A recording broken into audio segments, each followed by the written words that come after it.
अभी हमें ज्वाइन किया है डॉक्टर शहाब इमाम, साफ के रहनुमा हैं, उनसे हम बात करेंगे। डॉक्टर साहब बहुत शुक्रिया आपके वक्त का। ये अभी जिस तरह मुजम्मिल भी हमारे को एंकर ये बात कर रहे थे कि इस वक्त मईशत का हाल इतना बुरा हो चुका है कि पीडीएम की तमाम जमातें इससे अवामी रैज़ों का सबसे बच नहीं सकेंगी जब भी इलेक्शन हो।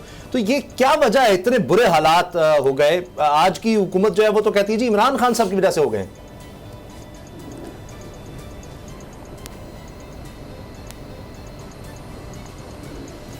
जी डॉक्टर साहब, आवाज चलेगी जी? आवाज आ रही है मेरी? जी जी जी, हेलो, आवाज आ रही है मेरी? जी डॉक्टर साहब।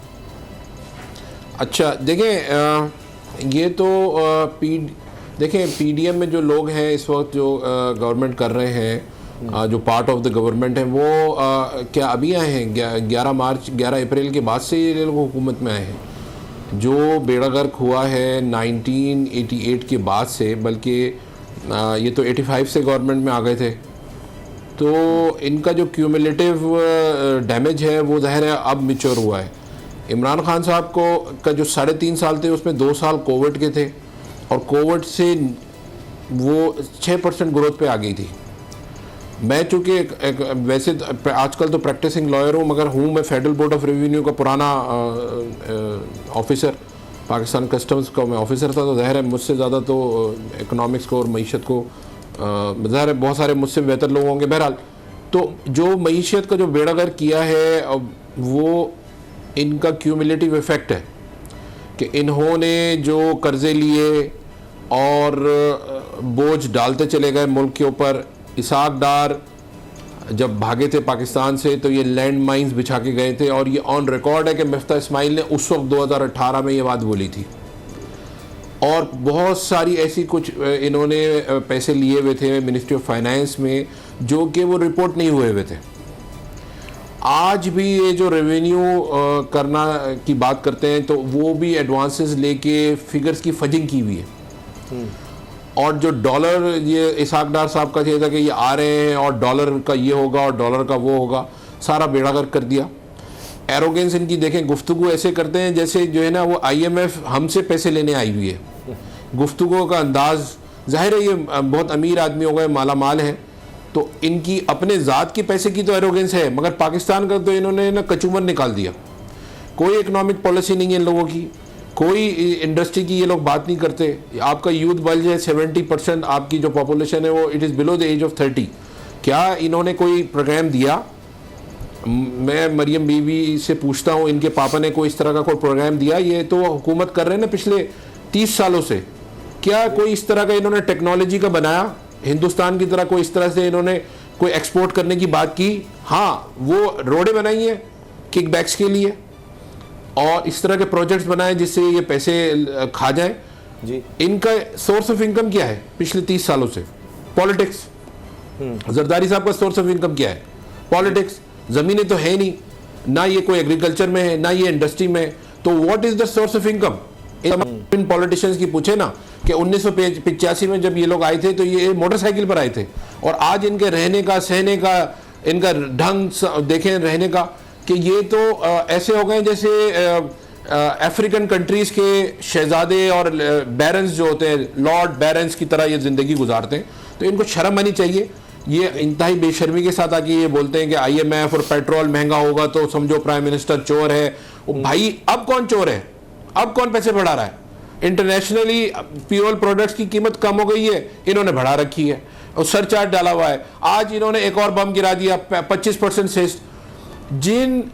जिस हुकूमत में ज़्यादा टैक्सेशन है, इसका मतलब है कि it is a fail government. जिस तरह से इन्होंने टैक्सेशन और इंडस्ट्रियल रॉ मटेरियल पे ये अल्लामा बनते हैं। इन्होंने रेगुलेटरी ड्यूटी लगा दी है पॉलिस्टर यान पे। यान से क्या बनता है? कपड़ा। कपड़ा क्या आपका? टेक्सटाइल कमोडिटी है। टेक्सटाइल कमोडिटी आपकी क्या है? आपकी एक्सपोर्ट कमोडिटी है। तो क्या आप इतने सेंसलेस हैं कि आपको ये नहीं पता कि आप उस कमोडिटी के रॉ मटेरियल पे रेगुलेटरी ड्यूटी लगा रहे हैं जो आपका एक्सपोर्ट कमोडिटी है। क्यों? इसलिए कि पाकिस्तान में इस वक्त दो आपकी इंडस्ट्री है, वो सेठ लोग हैं, वो सरकार में, मौजूदा सरकार में उनके लिंक्स हैं, और उन्होंने अपनी इन्फ्लुएंस को यूज करके और उस पर रेगुलेटरी ड्यूटी लगा दी, और उसी आइटम पे एंटी डंपिंग भी लगी हुई है, डबल जोपर्डी। आप लग्जरी देखिए, रेगुलेटरी ड्यूटी लगती है आपके लग्जरी आइटम्स पे, गाड़ी पे आपकी लगनी चाहिए, परफ्यूम्स पे लगनी चाहिए, कॉस्मेटिक्स पे लगनी चाहिए। आप रॉ मटेरियल्स पे लगा रहे हैं, आप जो है वो जंबू रोल्स पे लगा रहे हैं जो ठेले पे रख के आप नहीं बेच सकते। आप जो है वो उसके जो पैकिंग मटेरियल पे लगा रहे हैं जो फार्मा इंडस्ट्री का है। आप जो है वो नैपकिन्स और उस पर सैनिटरीज पे लगा रहे हैं जो कि हॉस्पिटल सप्लाईज है। आपकी लोकल इंडस्ट्री का रॉ मटेरियल है वो, उस पर रेगुलेटरी ड्यूटी लगा रहे हैं। अगर बहुत ज़्यादा टैक्सेशन हो रही हो, रिग्रेसिव टैक्सेशन हो, तो इसका मतलब ये है कि ये गवर्नमेंट फेल है और ये लोगों से उनको मार मार के, और ऊपर से फिर जो आपके रेगुलेटरी बॉडीज हैं रेड कर रहे हैं ये लोग पागलों की तरह। हर दूसरे दिन जो है वो फैक्ट्रीज पे रेड हो रहे हैं, डिपार्टमेंटल स्टोर्स पे रेड हो रहे हैं। आप स्मगलिंग रोक नहीं रहे। आप पूरे के पूरी तारिक रोड कपड़े से भरा हुआ है स्मगल्ड से, पूरा इलेक्ट्रॉनिक मार्केट भरी हुई है। वो चेक करें कहां से वो सारी चीजें आ रही हैं। और आप जो है जो एक कोई पीओएस में इंटीग्रेटेड है कोई डिपार्टमेंटल स्टोर, उस पर रेड कर रहे हैं जी। बिल्कुल जंगल का कानून बना हुआ है, कोई ज़ाब्ता इखलाक नहीं है। Every person is after his own kill. इस तरह का माहौल जो है वो बिल्कुल, जमीनों पे कब्जे हो रहे हैं, लोगों को उठा के पैसे मांगे जा रहे हैं, बत्ताखोरी हो रही है। अच्छा, और ये सारी चीजें जो है आपके सरकारी मशीनरी कर रही है, जिसको आप कहते हैं सो कॉल्ड पीडीएम गवर्नमेंट। इनके दौर में ये हो रहा है। पानी बिक रहा है, लाइन की आप जाएं साइट पे देख लें, पानी की लाइंस ऐसे बिछी हुई है, इलीगल लाइंस, और वो पैसे पे इंडस्ट्रीज को पैसे दे रही हैं जहां पे आपको वीविंग के लिए पानी चाहिए होता है, कपड़े को सॉफ्ट करने के लिए। डॉक्टर साहब, वहां पे पानी बिक रहा है जी, आपके लैंड ग्रैबिंग हो रही है। अच्छा, ठीक है जी। अगर आपको ये वीडियो पसंद आई तो सब्सक्राइब करें और बेल पर क्लिक करें।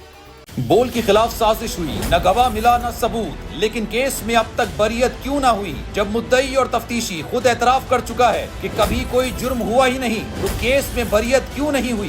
बोल अपील करता है कि केस अवाम के सामने सुना जाए ताकि अवाम भी जान सकें कि बोल के साथ क्या हो रहा है। जिंदगी एक मैदान है और PSL 8 में हर टीम को छूना आसमान है।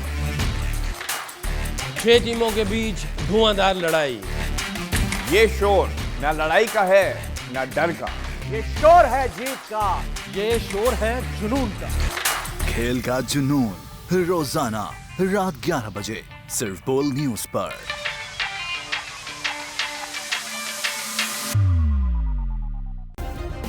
सब्सक्राइब करें और बेल दबाएं ताकि कोई खबर रह न जाए।